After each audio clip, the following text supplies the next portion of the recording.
Siapa yang menolak atau menghindar dari acara-acara adu gagasan dan adu ide? Yang menolak itu adalah putra dari Presiden Jokowi sendiri. Benar nggak? Dan parahnya lagi, nah ini parahnya. Parahnya Eyang Prabowo sama Gibran sekarang malah terjebak sama kampanye gimmick belaka. Aksi joget-joget dan gemoy-gemoyan ini memang sangat menyedihkan. Sangat-sangat menyedihkan. Harus ada yang berani memberitahu Eyang Prabowo apa kepanjangan dari kata gemoy itu. Mungkin Eyang Prabowo ini mengira kalau gemoy itu artinya lucu dan menggemaskan.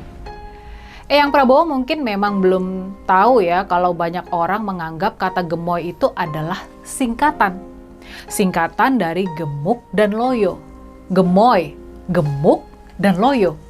Ada juga yang mengartikan gemoy itu sebagai gembrot dan letoy. Gemoy, gembrot, dan letoy. Gemoy itu jauh dari sifat tegas, atletis, dan berwibawa. Gemoy itu cuma buat lucu-lucuan saja. Sebutan buat orang yang gemuk dan loyo. Buat orang yang gembrot dan letoy.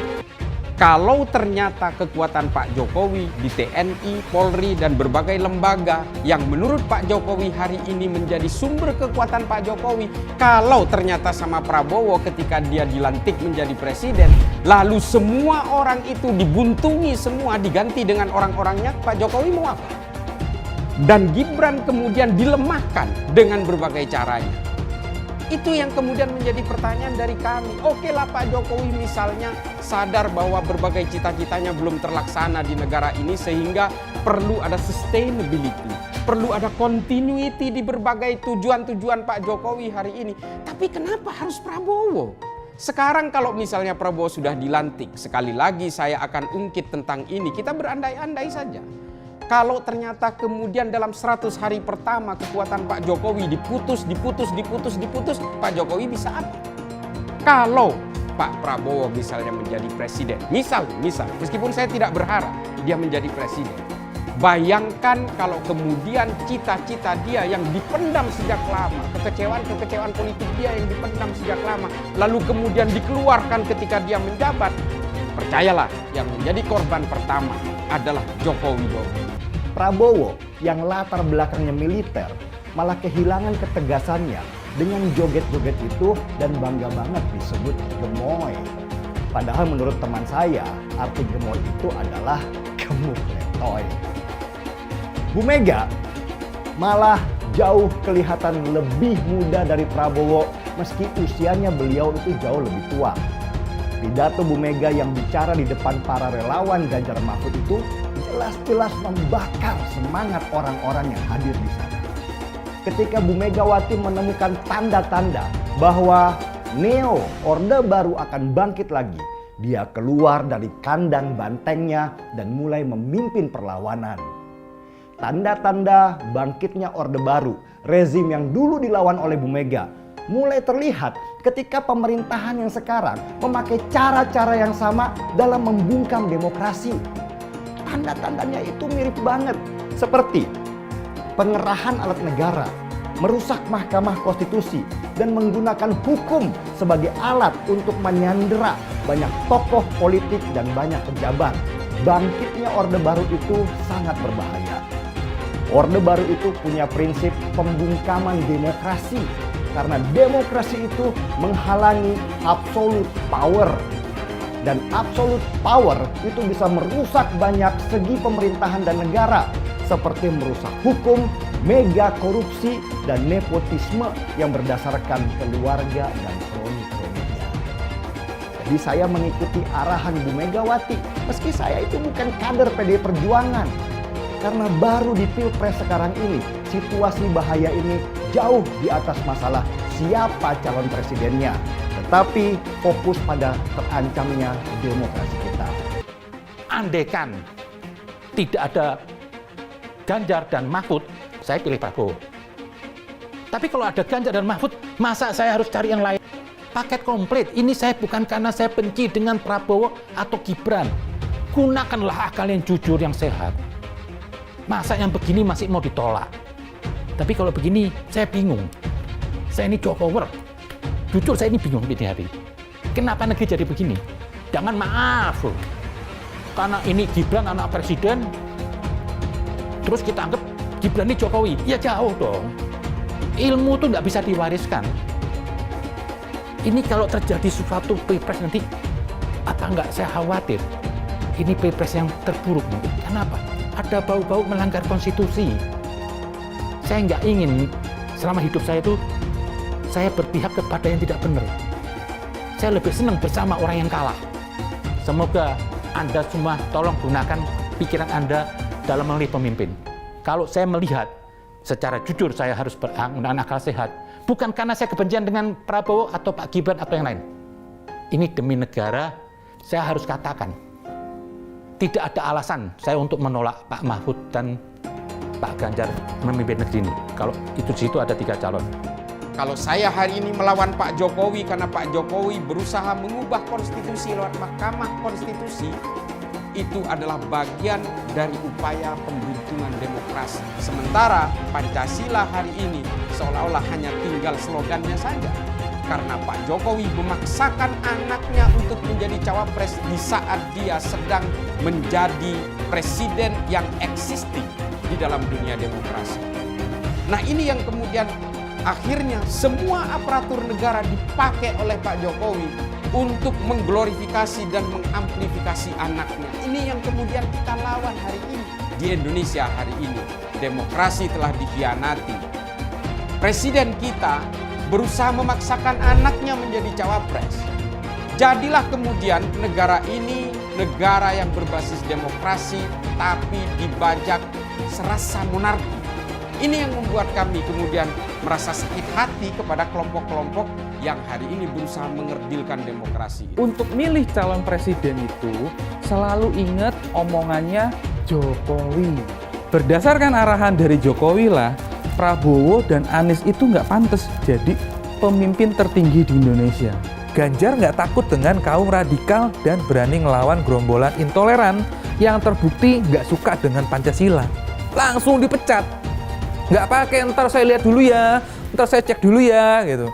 Pokoknya kalau menyimpang dari Pancasila ya pecat.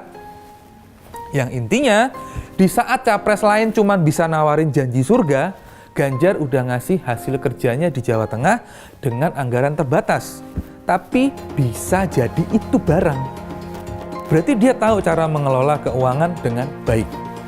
Dan sebagai penutupnya, pilihlah pemimpin yang punya rekam jejak dan prestasinya. Kata siapa? Kata Jokowi, bukan kata gua. Selama ini ya Prabowo dikatakan lucu, gemoy dan suka joget-joget. Menurut saya semua itu hanyalah kamuflase. Semua itu hanya branding untuk menutupi karakter asli dari Prabowo Subianto yang memang dikenal sangat temperamental. Wajah Pak Prabowo ini sepertinya lebih sering cemberutnya ketimbang senyumnya. Entah karena beliau ini lagi banyak tekanan atau mungkin ya lagi mikirin banyak hutang. Ya siapa tahu kan, bener gak? Karena begini, kalau saya perhatikan dari hasil laporan harta kekayaan penyelenggara negara atau LHKPN, memang Prabowo Subianto adalah capres yang paling kaya dan sekaligus memiliki hutang paling banyak di antara capres lainnya. Nah, sedangkan Anies Baswedan adalah capres dengan memiliki hutang terbesar kedua setelah Prabowo Subianto. Dari sini terlihat ada bau-bau kelicikan yang berjalan di dalam sistem. Soal anggaran, keamanan, dan backingan. Kita kebayang siapa yang paling diuntungkan oleh sandiwara yang besar ini. Gak mungkin ribuan orang itu gerak sendiri tanpa dikendalikan. Gak mungkin. Gak mungkin gerombolan itu manut-manut saja tanpa diinstrukturi. Kekacauan ini adalah tanda bahwa 2024 mengandung banyak sekali aroma busuk. Jelas sumbernya adalah akal bulus dan nafsu politik. Sebenarnya masyarakat udah paham. Mata kita semua udah terbuka lebar. Bahwa tanda-tanda kecurangan dan keculasan semakin jelas. Bahkan dari tingkat yang tinggi sampai level desa. Bahkan para kepala desa dan perangkat aja dimobilisasi. Gak kebayang politik kebusukan macam apa yang beredar di desa-desa. Belum lagi perangkat hukum, sistem, dan sumber daya negara. Ganjar Pranowo dengan sangat percaya diri, tegas, berapi-api, bicara tentang Indonesia dan bicara tentang hal-hal yang sangat esensial dan menjadi perbincangan publik akhir-akhir ini. Tentang jalannya pemilu yang harus jujur, adil, dan bersih tanpa intervensi dari siapapun. Aparat negara, ASN, TNI, Polri harus netral. Bagaimana pemilu harus dimaknai sebagai sarana berdemokrasi yang bebas KKN, khususnya nepotisme. Ini seolah-olah menohok keras orang-orang yang selama ini bermain nepotisme, kolusi untuk menggolkan pasangannya, mengacak-ngacak aturan hukum hanya sekedar meloloskan sang anak yang bernama Gibran Rakabuming Raka. Nah, kalau kita bicara kolusi dan nepotisme, jelas terkonfirmasi dari hasil Majelis Kehormatan Mahkamah Konstitusi bahwa si Paman Usman atau Ketua MK waktu itu dianggap melakukan pelanggaran berat sehingga meloloskan sang keponakan Gibran Rakabuming Raka menjadi calon wakil presiden. Kita mempunyai calon wakil presiden seperti Gibran Rakabuming Raka, seseorang yang dipaksakan oleh keadaan, oleh kepentingan ayahnya. Kita mempunyai calon wakil presiden Profesor Dr. Muhammad Mahfud MD. Bandingkan dengan Gibran Rakabuming Raka yang baru 2 tahun menjadi wali kota. Itu pun atas privilege dia sebagai anak presiden. Saya mendapatkan berbagai laporan tentang dugaan kecurangan dalam tahapan pemilu. Laporan yang saya terima antara lain ada dugaan pemasangan baliho parpol oleh oknum tertentu. Sebaliknya terjadi juga penurunan baliho parpol tertentu yang diduga dilakukan oleh aparat. Alat peraga sosialisasi capres cawapres tertentu diturunkan oleh oknum Satpol PP kepada aparat keamanan, baik itu TNI, Polri, serta aparatur sipil negara dan birokrasi, juga KPU dan Bawaslu hendaknya bersungguh-sungguh menjaga netralitas.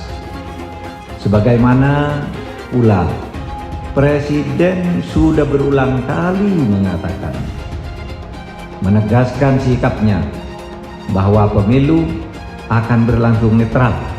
Tidak boleh ada kecurangan, tidak boleh ada tekanan-tekanan terhadap kelompok tertentu, dan tidak boleh ada pemihakan kepada kelompok tertentu lainnya.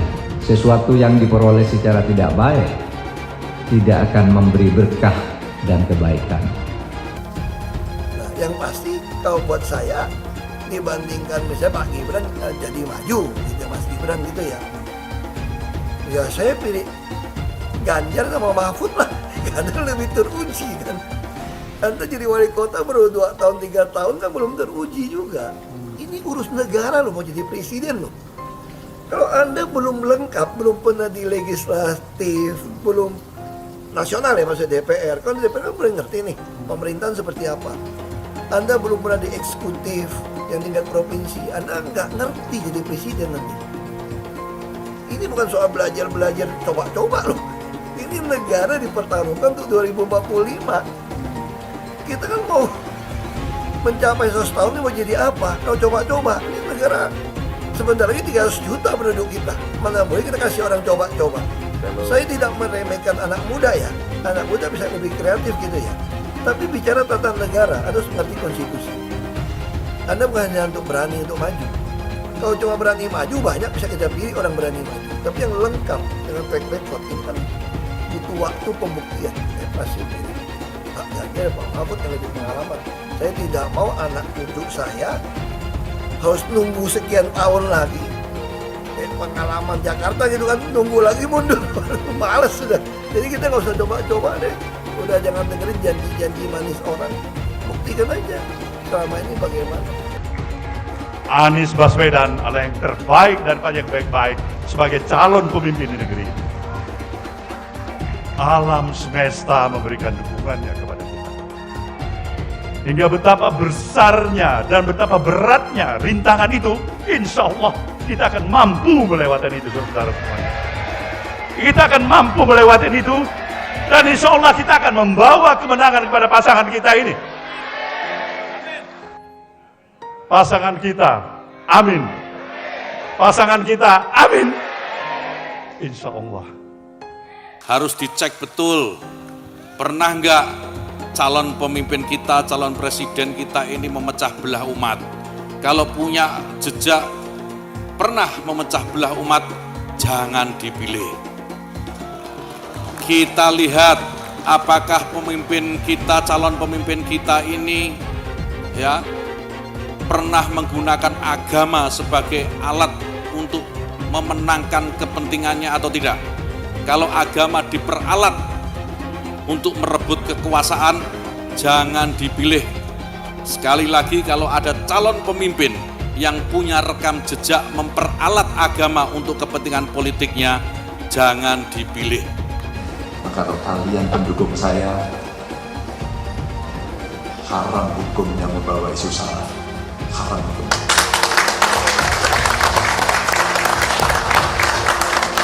Kita sudah lelah dengan isu itu. Kita menjadi bangsa yang terbelah. Dan untuk mengembalikan susah. Umat Kristen di Indonesia memang minoritas, tapi jangan salah. Umat Kristen akan memegang peran menentukan apakah Anies akan menang dalam Pilpres 2024.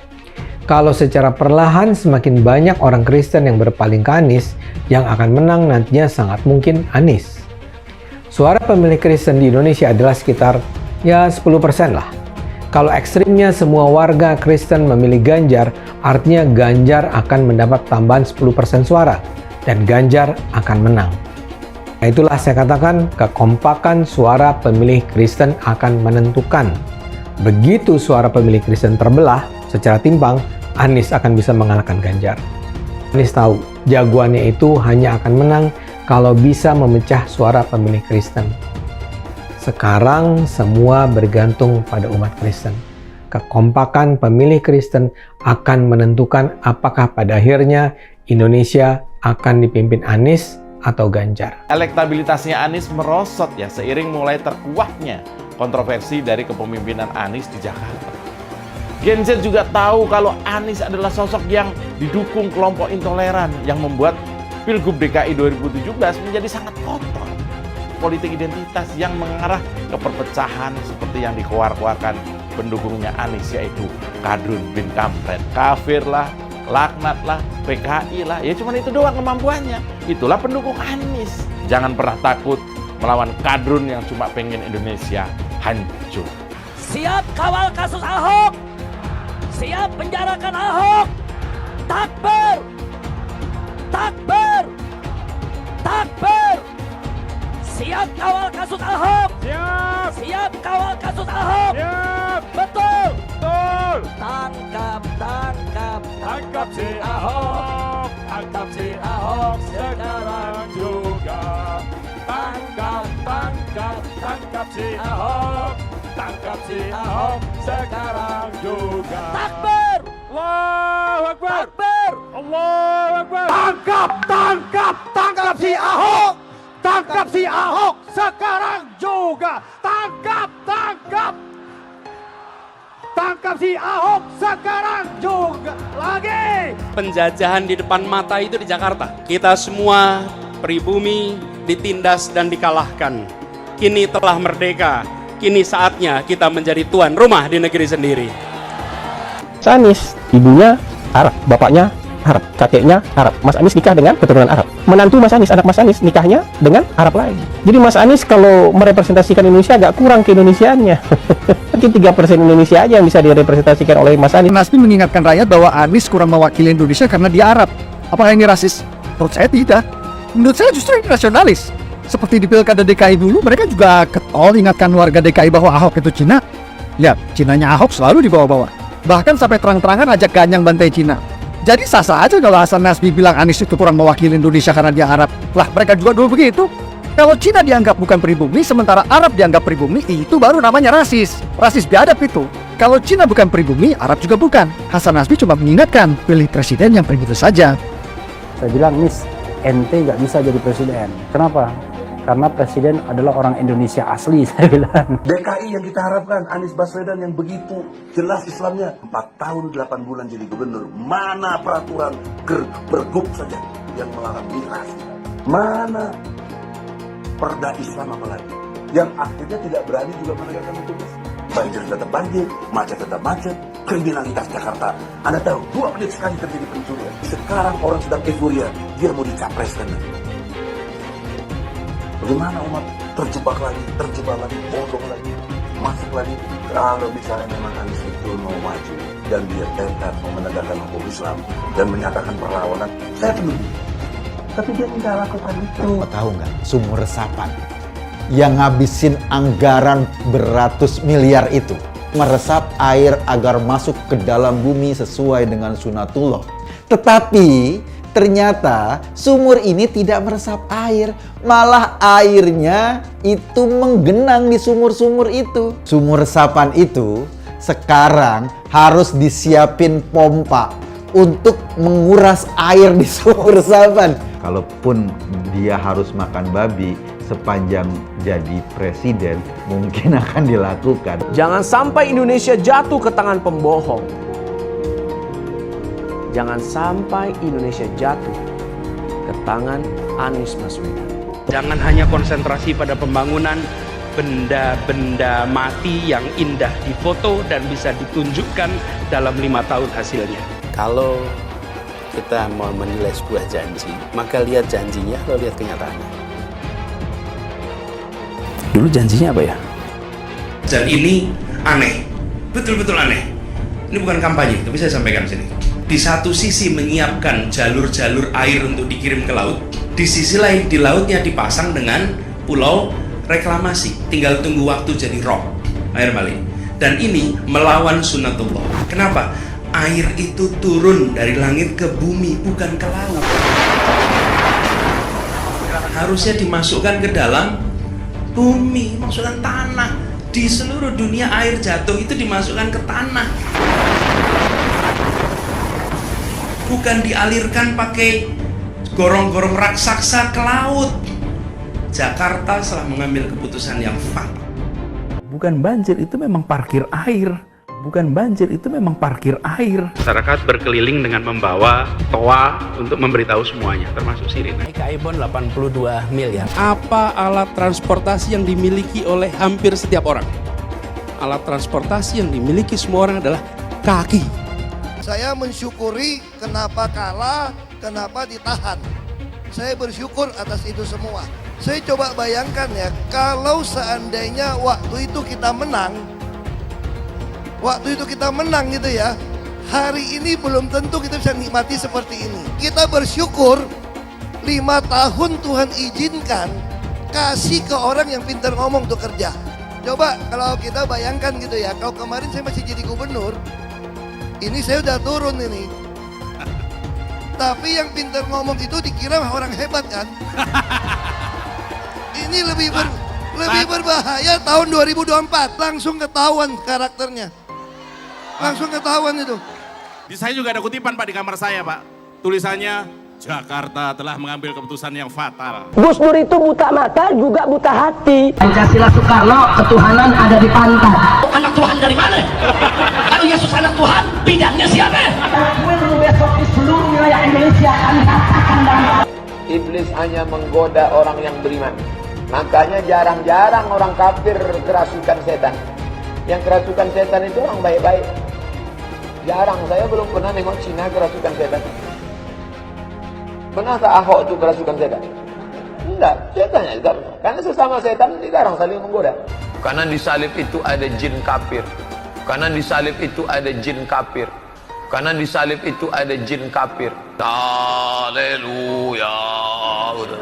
Kepalanya ke kiri apa ke kanan? Kepalanya ke kiri apa ke kanan? Tetap percaya salib itu lambang mulia. bukan jin. Kok ketawa? Aku nggak nyindir siapa-siapa loh. Kalau Anda tanya saya jadi presiden, saya hari ini jadi presiden juga saya tahu apa yang saya mesti kerjakan. Karena saya udah kenyang dari DPRD tingkat 2, dari pengusaha, DPRD tingkat 2, bupati. Bupati itu paling kerja bener, paling ngerti tuh soal daerah seperti apa. Sampai hari ini portofolio saya lengkap sampai ke BUMN. Saya pernah legislatif, pernah eksekutif, tapi nggak usah andai-andai gitu kan. Tapi kalau saya hari ini jadi saya tahu apa yang saya mesti kerjakan. Ya Anda nggak usah khawatir. Kita nggak bisa hindari ada orang memanfaatkan soal SARA untuk kampanye, apalagi untuk menjatuhkan kita yang dikategorikan sebagai minoritas. Tapi bagi saya, ketika kita ada turun ke masyarakat, masyarakat juga bisa membaca, bisa merasakan mana yang tulus, mana yang tidak. Jadi ada guyonan gini dari teman-teman saya, bahwa saya itu bukan cuma double minoritas, tapi triple. Artinya apa? Udah turunan Tionghoa, Kristen, dan katanya terlalu jujur di pemerintahan. Jadi itu nggak disukain. Ini triple katanya. Relawan Anies yang mayoritas pengasuh khilafah, seperti kadrun FPI dan HTI, ingin melengsarkan Pak Jokowi. Dengan menggunakan politik identitas, relawan Anies akan menggulingkan Jokowi. Tapi pendukung Anies lupa bahwa 82% penduduk Indonesia suka dengan kinerja Pak Jokowi. Ingat, di belakang Anies ada ormas pengasuh khilafah, seperti FPI, HTI, PA212. Saya yakin sebentar lagi karma Ahok akan mengejar Anies Baswedan. Aksi joget-joget dan gemoy-gemoyan ini memang sangat menyedihkan. Pasangan Eyang Prabowo dan Gibran seolah menganggap anak-anak muda hanya peduli sama tampilan lucu-lucuan dan viral-viralan. Tentu ini adalah pembodohan dan penghinaan pada akal sehat kita. Seolah-olah anak muda kita, anak-anak muda yang rata-rata pendidikannya lebih bagus dibandingkan generasi sebelumnya, anak-anak muda yang besar dalam limpahan informasi dan pengetahuan karena ponsel dan internet sudah tersedia luas, anak-anak muda itu dianggap bodoh, malas, dan cuma suka lucu-lucuan saja. Kata mereka, kampanye itu nggak boleh bawa perasaan, tapi kampanye itu seharusnya pertarungan gagasan. Kampanye itu seharusnya pertarungan ide. Masih ingat sama kata-katanya Pak Jokowi? Jadi, katanya loh ya, katanya mestinya kampanye itu adalah pertarungan ide dan gagasan soal bagaimana membawa Indonesia menjadi lebih baik, lebih makmur, dan lebih demokratis. Tapi, apa yang jadi kenyataannya? Benarkah Pilpres kali ini dipenuhi dengan adu gagasan dan adu ide buat memakmurkan rakyat? Siapa yang menolak atau menghindar dari acara-acara adu gagasan dan adu ide? Yang menolak itu adalah putra dari Presiden Jokowi sendiri. Benar gak? Dan parahnya lagi, nah ini parahnya.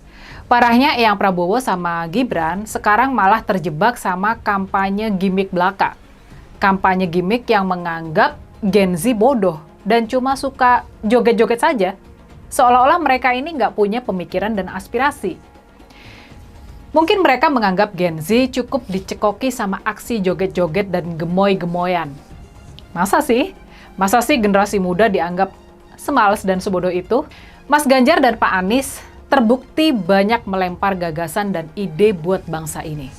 Buktinya dari 19 undangan dialog dan diskusi yang diselenggarakan oleh berbagai universitas dan lembaga, mereka bisa menghadiri 18 diantaranya.